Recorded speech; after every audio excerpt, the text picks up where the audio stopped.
àṣeyọrí kí ni máa mú yàn rántí àṣeyọrí wọ́n fẹ́ rántí pé àṣeyọrí wọ́n á wò pé wọ́n á máa rántí àṣeyọrí tí wọ́n bá ṣẹ́gun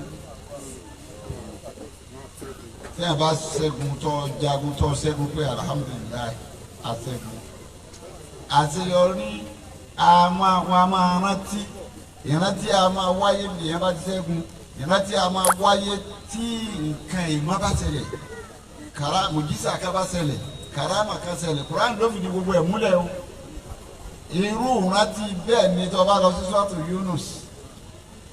وجاوزنا ببني إسرائيل البحر فاتبعهم فرعون وجنوده بغيا وعدوا حتى إذا أدركه الغرق قال آمنت أنه لا إله إلا الذي آمنت به بنو إسرائيل وأنا من المسلمين الآن وقد عصيت قبل وكنت من المفسدين. ọjọ́ ni tí Fíráúnà fèsì Musa àwọn tí tọ́ba máa wo fíìmù wọ́n máa ń kọ́ àwọn kan ní bóòsì ẹ̀mí tí máa ń bẹ lára àwọn gèbèrè kìí ṣẹ̀mí kékeré ẹ̀mí tó le ni kìí tètè rẹ̀ wọ́n kìí tètè bẹ́ẹ̀ ni irú ẹ̀mí bẹ́ẹ̀ ni máa bẹ lára ọ̀tá kìí tètè rẹ̀ ọ̀tá tó ń wò nífẹ̀ẹ́ gba defeat ẹni tí òun náà bá fèsì ọ̀tá ìwọ náà wà prepared wà á dẹ̀ stand ọlọ́run wà rọ Musa ọ̀rọ̀ Musa gan Fíráúnà wáyé kógun jà Nábì Musa àmọ́ tí ogun bá ń lọ tó ń fà ọ̀tá ń fà ẹjọ́ ń fà ìwọ ni wọ́n jẹ́ ọ́ ní ọdí gba díẹ̀ sí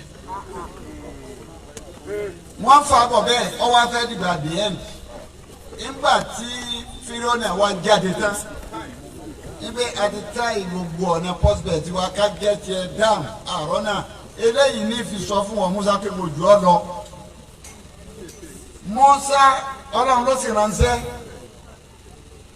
ọlọ́run fi Musa náà lọ́kàn balẹ̀ pé àní Fíráúnà kò ní borí rẹ àmọ́ ọlọ́run wọn máa dẹ́rù bọ̀ ní tìtorí kọ́ mọ́ wàá rìláàsì jù kí wọn náà má sọ̀rọ̀ àrẹ lọ́run lórí rẹ̀ yọ́ọ́ máa fìtínà rẹ kó fi padà lọ sábà arábì Musa àti Fíráúnà ó wá di ọjọ́ tí wọ́n wá fèsì ara wọn tí Fíráúnà wá ń lé Musa ń lọ Fíráúnà ń lé. وجاوزنا ببني إسرائيل البحر. wọ́n wá bá débi odò ìrìn àjò tẹ́gà máa ń rìn láyé nìyẹn máa ń rìn débi pé kò yé mi mọ́. ẹ̀wọ̀n níta kò yé mi mọ́ ìyẹn máa débẹ̀ ànábì débẹ̀ Musa náà débẹ̀ nígbà ànábì débẹ̀ níjọ́ tí wọ́n lè tí ọmọ ibi tó gbà mọ́ tó fi sá sínú. bọ́bá yẹ mi yá màbí tí ó gbà ọ́ sá wọnú kòtò nígbà táwọn ọ̀tá lé làbá sọ pé sọ́nà yìí. صنولي أماما وصنولي أكبوتالا كير البرية لم تنسج ولم تهمي كير البرية لم تنسج ولم تهمي. àwọn ọ̀tá lè dé bá ànábì ṣe jọ́ọ̀jì ara rẹ̀ hùn wọ́n sì tún mà yí pé kọ̀ọ̀kan jábí pé ibi lọ wà ẹ̀ẹ́dì abẹ́rẹ́ ọ̀tá mi lẹ́nu gbọ́dọ̀ ẹ̀ mọ̀ wá dìnnà láàrin kàràkàrà yìí náà lọ wà ibi ànábì ti sá sínú àpáta tó sáńbẹ àti Abubakiri wá ń já pé tí wọ́n bá ká wa tí wọ́n bá fi mú wa àparí ẹ̀ síbẹ̀ sọ́dọ̀ wò sí ní Abubakiri ń sẹ́ ànábì lọ́rọ́ ń sẹ́. إلا تزوروه. ẹni ọ̀rọ̀ ń sẹ́ lọ́dún nígbà mẹ́sẹ̀gì ẹni tọ́lọ̀ ọ̀rọ̀ ń sẹ́ lọ́dún ń bá sọ̀rọ̀. وقد نصره الله إذ أخرجه الذين كفروا ثاني اثنين. ń bẹ̀rù bàtà bákìrì wọn bẹ̀rù tí dààmú dé ẹni ọ̀rọ̀ náà sẹ́ là nẹ́bì tí ń gba mẹ́sẹ̀gì yìí wọ́n sọ fọlọ́run ànábì wọ́n sọ fún abákìrì yìí pé. ìsìnkú máa bí dárí tí ẹ kù lòlì sọ ibi látàzàn. ànábì wọ́n fọwọ́ gbà abákìrì ó ní látàzàn látàzàn má bànújẹ́ o. iná làbànà. yẹkíni wà fún etí máa fi dáa ju gbogbo nǹkan lọ nù gbogbo nǹkan lọ fálù owó fálù agbára fálù àmọ́ tó fálù gbogbo wọn lọ nìmọ̀ torí ìmọ̀ fún ọ ní yẹ̀kín ìmọ̀ ní máa ń fún yàn ládájú yẹ̀kín yàtọ̀ fún confidence yẹ àrídájú yẹn tí ìmọ̀ fẹ́ fún ẹ̀yẹn ni pé àní bó ti gbọdọ̀ rí nìyẹn kò sí tí fi hàn yàn bẹ́ẹ̀. bọ́ọ̀bá lọ́nà àlùkùránì tó fi mọ̀ pé ìmọ̀ ló lè fọ́ ládájú ọ̀tọ̀ ní ilmul yakin ọ̀tọ̀ ní ainul yakin ọ̀tọ̀ ní hakul yakin.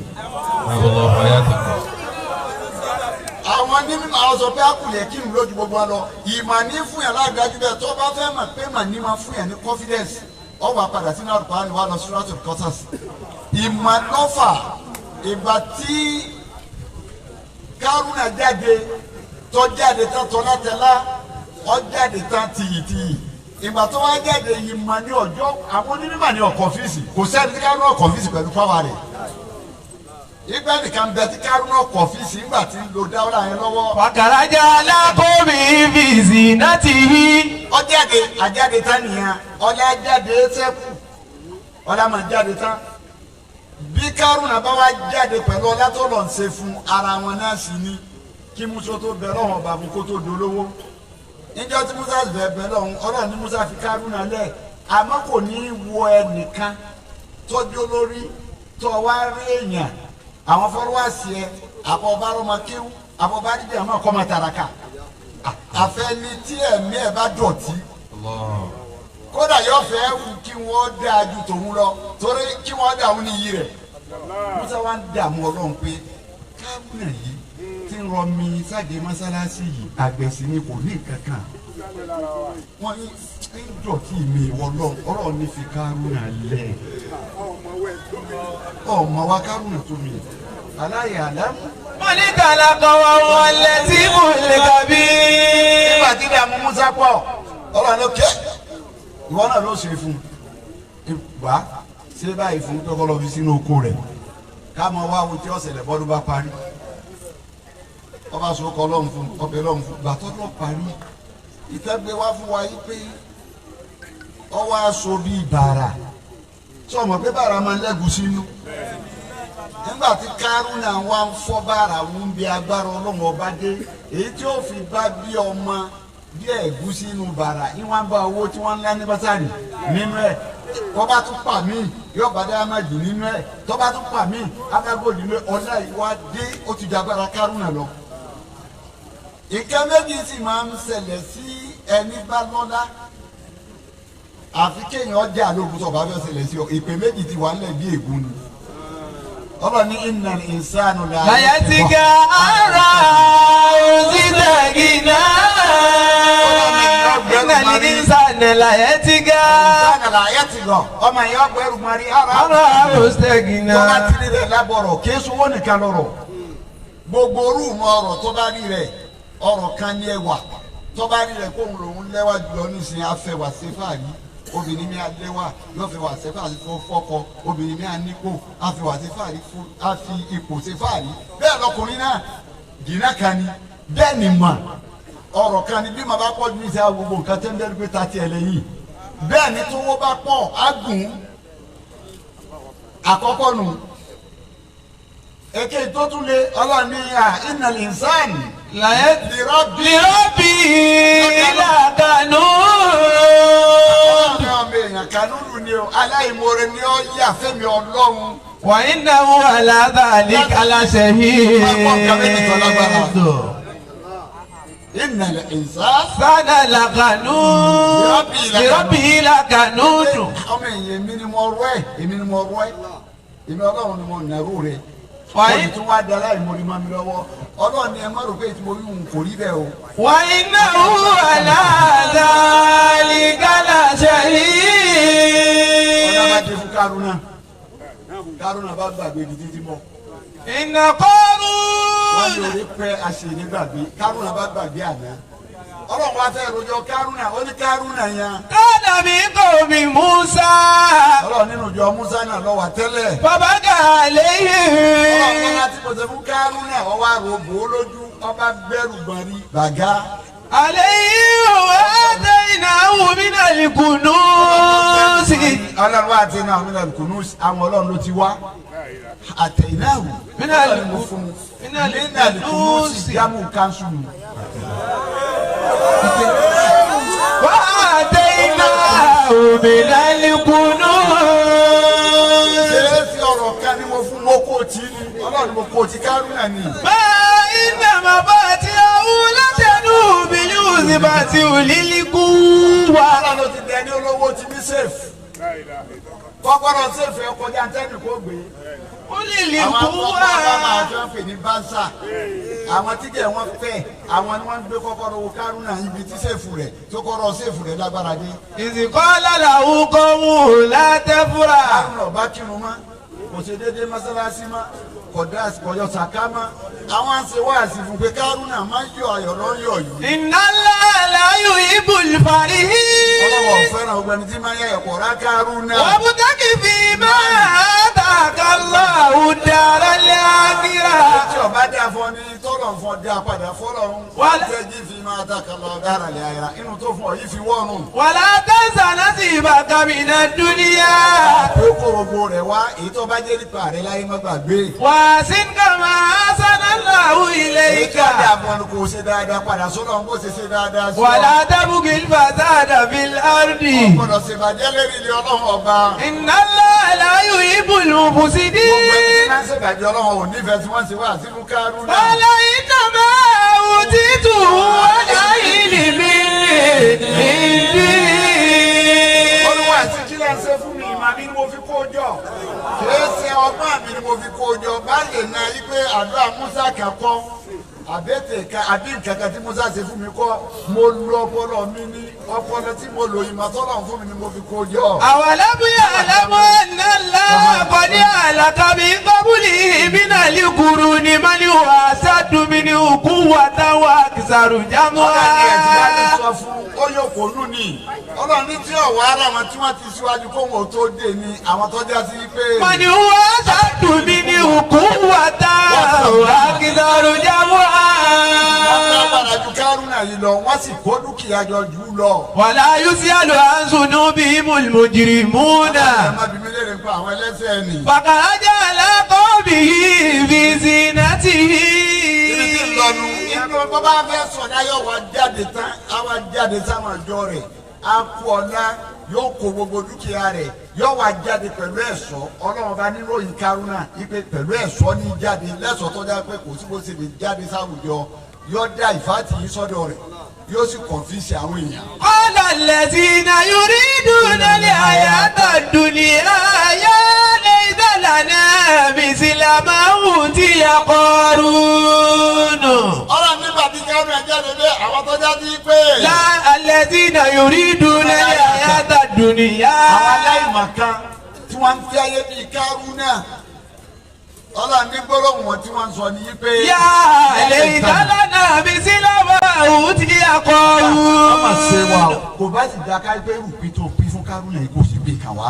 Innahu lazu azin azim. Tó tóbi ní ti Kárúnà yìí pé tó dáa ní. Wa qala alladhina utul ilma waylakum sawabullahi khairun liman amana. Ìmọ̀ ni máa ń fún yà ní yakin.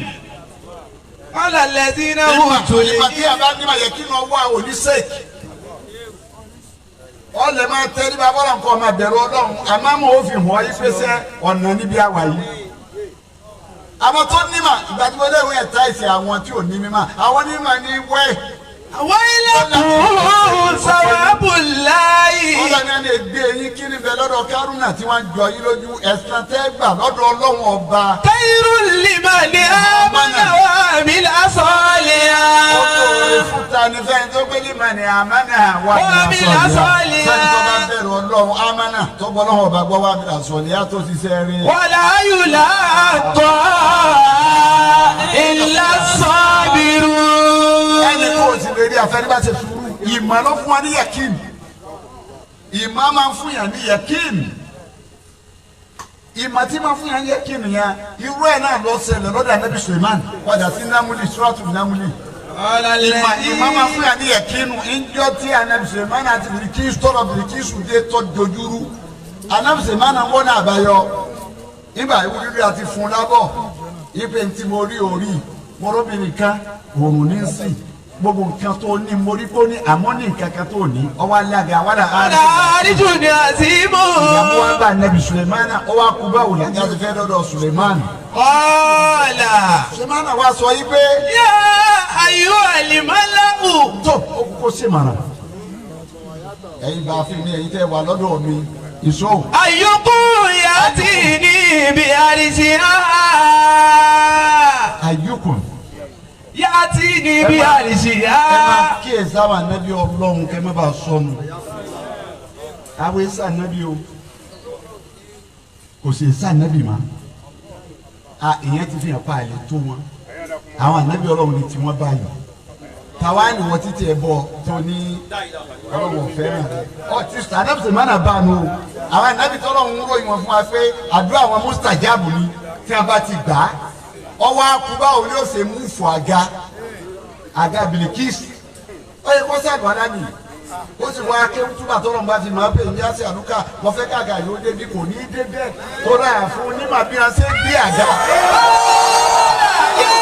Ayyuhal mala'u ayyukum yatini bi arsiha qabla an yatuni muslimin. Ta nínú yín. Yatini bi arsiha. Yatini bi arsiha ta nínú yín tó lè bá mi mú fún àga yìí wá tí ó gba àga yìí wá. Qabla an yatuni muslimin. Kókó ní tẹ́bìlì kí sùgbọ́dé wá bá mi kó òun di mùsùlùmí. Qala ifritun minal jinni. Ẹni tó kọjá ìdènà wọn tí máa ń fọ́ọ̀mù òun ni ìfúrí ọ̀gá àwọn àdìgbẹ̀nú ó ní kò tó nǹkan kan ọ̀gá mi. Ana. Ti gabi. Ana. Olùwọ́ lọ́wọ́ náà fún mi. Ti gabi. Qabla an taquma bil maqami. Ìjọ bí ara rẹ̀ lọ́dún dé ó ní Ana ó lè ní lọ́wọ́ Ọlọ́run nìkan ló lè lo Ana. Innani Ọlọ́run ní ana Allahu la ilaha illa ana fa'budni wa aqimis salata li dhikri. Ìwúrẹ́tù ní èmi. Ana Ó lè mi. Ẹ̀mí. Ana ti gabi qabla an taquma bil Ó ní maqami. máa gbé àga náà wá máa mú fún àga Bìlíkísù yẹn. Qabla an taquma min maqamika. Kí wọ́n Ànábì Sulaiman tó dìde ní tó dùkú sí i. Wa inni alayhi laqawiyyun aminu. Ní ẹnu o. Ìní àlẹ́ yìí lẹ́rẹ̀ẹ́ tí wọ́n sọ òun làkọ̀ bí ìmọ̀ dágbára rẹ̀ ni. Qala allazi indahu ilmun minal kitab. Ibà fẹ́tù wíbẹ̀. Ànábì Sulaiman ní kí n tó dìde ìgbà wo ni wọ́n mà ti ń dìde kí àwọn máa sọ fọ́lá pé kẹ́ ẹ tó dìde. Nígbà tó sọ fún ọ kó wọ́n dìde. Ànábì Sulaiman ní solúsà àti ẹ̀yí ò sínú solúsà. Ọpẹ́. Qala allazi indahu Yẹ̀kínù ni wọ́n fẹ́ treat. ilmun Ìmọ̀ máa ń fún yàn ní yẹ̀kínù. Ọlọ́run wá rìn fún àti yí pé. Qala allazi indahu ilmun minal kitab. Ẹni tó yẹ pé ilmun minal kitab. Ilmun minal kitab ẹni tí ìmọ̀ tíra ń bẹ lọ́dọ̀ rẹ̀. Ilmun minal kitab. Ìyá rẹ̀ kéwú gbogbo yóò lè bá ní kéwú. Ọ̀nà tí yẹn gbà dáa fún ó sì lọ́wọ́ ni o. Àyọ̀bá kéwú ọ wá sin Ọlọ́run ó sọ̀rọ̀ àrẹ pọ̀ mọ́ Ọlọ́run. ló fi lè dà fá bọ́ ọba kéwù bẹ́ẹ̀ lọ tó ọba sọ̀rọ̀ àrẹ pẹ̀lú lọ́wọ́ ẹlẹ́jọ́ lọ́ọ́ jẹ́. ìdìbò mìíràn kìtà. wọ́n nínú tá a ń lò kírísítàn lọ́kọ́ dictionary wa tá a ń lò kírísítàn lọ́kọ́ ìyọ̀rọ̀ màlẹ́yìn mo tó àwùjọ kan mo pàdé arábìnrin kan ní London òyìnbó ni òun kàn gbá rìsáàsì ni odidi àrùkárì wà ní orí ẹ̀ ó sì mọ báyìí rìsáàsì lòún gbá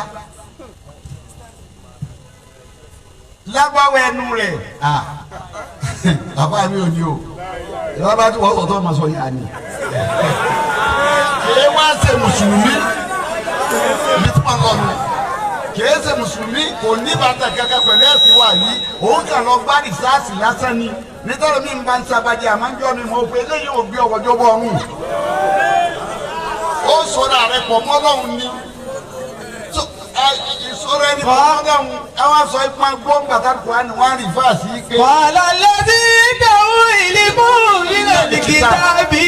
ìdáhùn ìlímù nínú kìtàbí àwọn tá a fi ìmọ̀ àtìrà mọ̀ ìlímù ìmọ̀nù agbára mọ̀nù nínú kìtàbí. nígbà míì wọ́n pe kí ni kan ní kéfìyà kéfìyà kan ní kí wọ́n kọ́ ẹ bó ṣe lè pàfọ́ọ̀mù wọ́n bá jẹ́ ẹni ọlọ́run bẹ́ẹ̀ lọ́ọ́ bá máa wọ ọlọ́run ọba ní sẹ́mà báyìí kọ́ wa níbi wọn bá gún ọ ní ọ̀bẹ kò ní ràn ọ́ ológun kíkẹ́ ni o ààyè yìí gbọ́dọ̀ wọn bá ṣe fún ọ yọ dẹ́rù rẹ bá wọn ò ní gbé lọ́dọ̀ rẹ ni. ìṣòro má di àwọn rẹ ìtọ́ bá sì mú tí wọ́n gún ọkọ̀ rọ ó ti mú kùrì sí ìdùsára ni.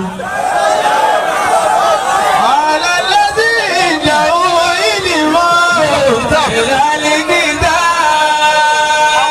àwọn tí màtírà ń bẹ lọ́dọ̀ wọn àǹfààní ó ti kọjá agbára àdìjẹnú àfa bẹ́ẹ̀ ọba sin ọlọ́wọ́n ọba lọ́mọ wa mẹ́sítà ká kíni ká àdìjẹnú kan ọ̀sẹ̀sẹ̀ wá ń pè kí ó tó máa fi bí àbùkátà kíni ká àràwọ̀ kan ọ̀sẹ̀sẹ̀ ń wò ràwọ̀ kíni ká àwáyí ọ̀kan nà yí sí ọ̀kan sẹ̀lẹ̀ yí bí yọ̀tọ̀ bá sí àwáyí tí o ti sẹ̀ yí bí kọ́ sọ́dọ̀ ń kó ní sáàtì rẹ̀ ni. alálẹ́sí ìdáhùn ìdìbò ìdálẹ́gídá. Anabi mana pe ni anabi sọ lọ pe so sa ti ti bẹ inda ilmu min alkitab wa kan afa inú afa ti ń bẹ lára anabi sọ mana wo yesi sa anabi afa ni àwa fi ìmọ̀ bí yan ṣe mú fún aga hàn inda ilmu alkitab ọ̀rọ̀ ní gbólóhùn tí ẹ̀tọ́ sọ ní yí pé ana ó lè mi ọmọ gbàgbà ni nígbà ìfẹ́ ti fẹ́ sọ ó ní ana bàtà fún àyẹn náà fẹ́ sọ ó ní ana ana ana ana ana ana tí kàbí ìgbòmúlà ayérí tàdá ilé ìyàtọ̀rí fúnka. ó ní máa mú fún aga ni wá bọ̀ kó tó di yí pé ayérí tàdá ilé ìyàtọ̀rí fúnka. gbọ́ ìgbà tá a ti dúró ìwọ náà wojú rẹ̀ wo ìgbà tó ti ṣẹ́jú wo ìgbà tó ti ṣẹ́jú orílẹ̀ àná kí o tó kéé pé kọ́ yájú kó padé níbí fún o kó tó di kọ́ ṣẹ́jú péńpéjú rẹ̀ yóò lókè yọ wálé àgbódiwájú ẹ̀ ní ìsìn. Fọlọ́pẹ́ ọ̀hún Musa kìrọ́ ní ìdáhù kọ́lá sábì wàdìlẹ̀ rọ́bì. àlọ́ máa ní kí n tó ṣẹ́jú kí n tó di kí n tó ṣẹ́jú kọjá níbi títí o ti bá gàbí kí wájú ẹ̀. kọ́lá sábì wàdìlẹ̀ rọ́bì. àlẹ́bùsọ̀rọ̀ ni sábì wàdìlẹ̀ rọ́bì. eléyìí àṣẹ ọlọ́run ọba ní eléyìí o kó ṣe fún mi. liyabuluwa ní àásìkúrò àmọ́ akífúrò. wọ́n á fi ṣàdéhùn fún mi ní ìdúpẹ́ ni àbí ìṣègbèfèrè. wọ́n máa ń ṣàkárà báyìí àyínná máa yẹ síkúrò ní tábìsì. ajẹ́kọ̀ọ́dúpẹ́ fẹ́ dára mi wà máa ń kàfà báyìí nàrà bí gani yóò gari. ìmọ̀ ni máa ń fún yàn ní yẹ̀kíìnì ọlọ́ àpọ́ndí mímọ́ là nẹ́bí ànẹ́bí ní owó ò lè rí wa ó ní látàsán. látàsán ní nàlá àmàlẹ́. ó ní ọlọ́run wà pẹ̀lú wa ó ní wà Abubakar má banújẹ́ rárá fa'anzalallahu ọlọ́run bá sọ agbára kalẹ̀ fún wọn kí ni mo fẹ́ lò níbẹ̀ anabi Musa aleyhi salatu wa salam nígbà fílò náà wá bẹ̀rẹ̀ sí nílé tí wọ́n bá bá débi odò tí wọ́n níbi tí wọ́n fẹ́ yà sí ma bá anabi náà ṣe níbi tí wọ́n fẹ́ yà sí ma. Fatiba òbí ọ̀nà kàdúnúdú bákìyàwó àdìwá. fílò náà wá tẹ̀lé wọn ní tìbínú àti tìbẹ́rù pẹ̀lú pé wọ́n Musa òní láṣẹ ọlọ́sẹ̀. àtà ìlà àdìràkà wùlgàràkù. wọ́n fi bá débi ọwọ́ àdìgbò pé wọ́n bá débi ọlọ́wọ́ á ní tọ́ ọwọ́ àkàmì kí n dá sí i. Musa kọjá Fìrìónà wọ tẹ̀lé Fìrìónà wọ pẹ́rìsì sínú odò. Kọ́lá. nígbà tó pẹ́rìsì sínú odò wá yí pé. Àmàntú ànáwó la ilaha illa allati amanat bihi banu Isra'il. bọ́jà ṣe bí ọ̀tá ṣe máa ń ṣe bí èyí pé wọ́n á ya wèrè bọ́wọ́ ọlọ́run bá bà wọ́n wọ́n ní tí wọ́n bá gbé ìgbàdo sórí iná ọwọ́ ní tẹ̀ ní fi sọ̀rọ̀ bọ́wọ́ náà bá tẹ̀ yóò máa ta parapara. Àmàntú ànáwó la ilaha illa allati amanat bihi banu Isra'il. nígbà tó wọ́n tẹ Fíríónà ó ní mo wá gbà o ọba tí mú àwọn bàbá Ísírẹ́lì tí wọ́n náà gbà fún láti jẹ́ òun wá gbà fún wọn ní ìsìn. wàá dàbí náà lè mùsùlùmí náà. ó di mùsùlùmí lónìí. àlè á. kí ló dé tí ànábì ní máa ń kọ́ la ilaha illallah dáadáa àlùjánnà èyí wà àlùjánnà kí ló dé tí la ilaha illallah fìlú ló ti ṣe fún un. ó ti léètì. báyìí ó léètì kó tó padà ó ní máa léètì. ọlọ́run ní àlè àyè. Kọ́bìlú wa kò ń tàbí láàlì mùmùsídì. Ọlọ́run ní tó lè jẹ́ sí ibi tó balẹ̀ jẹ́jẹ́ yìí. Pẹ́rìsì síbẹ̀ náà ni Musa máa lọ. Ọjọ́ tí wọ́n jẹ Diyari lóde Asura àti Tasura. Ọ̀gá kéèyàn jẹjẹ ogun ní máa mú yẹn ṣe láti wé ìta fàtì. Tó bá wò yí bí àwa náà pẹ̀lú gbogbo wàhálà yìí sí pé a tún lè wà òkè báyìí èyí á pèdè pé mo mọ̀ ṣẹ́gun. Àlìfájìrì wà láyà ẹ̀dí ní àṣírí. Nínú títún mú yẹn á pèdè tó bá di pé karama ṣẹlẹ̀ àbí mo jí sọ náà bàkà bá ṣẹlẹ̀ yóò dọ̀dún tẹ́ màá rántí. Ìjẹ́jọ́ta ìdọ̀dún tẹ́ yẹn rántí ìmùjísà àti mu karama bẹ́ẹ̀ tó ṣẹlẹ̀ nù Kùránì ló fi máa yí dà. Ìgbà tí wọ́n ń ta lẹ́bi tí wọ́n sọ. Ìsìnkú ọlọ́lẹ́ àwárí yìí náà. Wọ́n sọ báyìí pé. Yà ìsàkúnà Màríyàmá ní ẹsẹ̀ tí ìwúrọ̀ kúkà yùnà sílẹ̀ àlẹ́ iná máa yí dátà mí náà sàmà. So possible wọ yí sá kọ́ sọ fọlọ́wọ́n ọba rẹ tó lóye fún wa kọ́ sọ kó oúnjẹ kalẹ̀ láti sámà fún wa. Wàhálà tẹ̀kún láà. Yíṣà kọ́ sí wá ní fún oúnjẹ ẹ̀bẹ̀rù ọlọ́wọ́n ọba. Ìkùntù mú mi ní. Ìjàmbáyé gbọ́ ọlọ́wọ́n ọba gbọ́ ẹ̀bẹ̀rù ọlọ́wọ́n ọba sọ́lọ́ ń ṣe ń jẹ́rí ni. Olú nùrìdù ànàkùlà mí nìyà wà tẹ̀tí wọ́n ìnàkùlù bùnà. Gbèsè ní ṣùgbọ́n kò yé bínú. Wọ́n ní rárá akàfẹ́ kọ́lọ́wọ́n sọ kalẹ̀ ká tẹ́sítì oúnjẹ wo ni ọwọ́ ọlọ́run náà fẹ́ rí bó ṣe dùn bí ọbẹ̀ kájà tẹ́sítì ẹ̀. Wàtátì bá iná kúlò bù náà. Bàbá ti tẹ́sítì ẹ̀ ta jẹ́ bẹ́ẹ̀ ọkàn wọ́ wà balẹ̀. Wàná alábà á kọ́ ní sọ dókítà náà wà ní kúnà lẹ́yìn àmì náà ṣàìdí. Àwọn àpò tọ́lọ̀ sọ àwọn akẹ́lẹ́ àmà rò lẹ́ káàkiri àwọn ajẹ́rìí rẹ̀ kọ́lọ̀ lọ́rọ̀ ń sẹ́. Wàlà yìí sàbùnù Màríyàmá ńlá rún. Nígbà tí yóò rí ibi tí ó yẹ̀ sí mọ́ mẹ́rẹ́kù àwọn ànábì ọlọ́run yìí padà mọ́ fún un bójú bá fẹ́ tì wọ́n ni tí a bá ní sọ́lọ̀ lọ́rùn ṣẹ́ tí ọba rí tí ó yẹ sí wọn tó bá fèsì ọlọ́run pé ọlọ́run wọn ń béèrè rẹ lára mi ọlọ́run ni mo ti dé nígbà tí òrí tí ó yẹ sí máa ń sá èyí sá wá fèsì ọlọ́run olùwọ́ ọlọ́run Allahumma olùmọ̀pẹ́ ọ. Rabbana anzil alayna ma'idatan minas samaa'i. ọlọ́run bá wa sọ oúnjẹ bá wa sọ kalẹ̀ láti sánmà.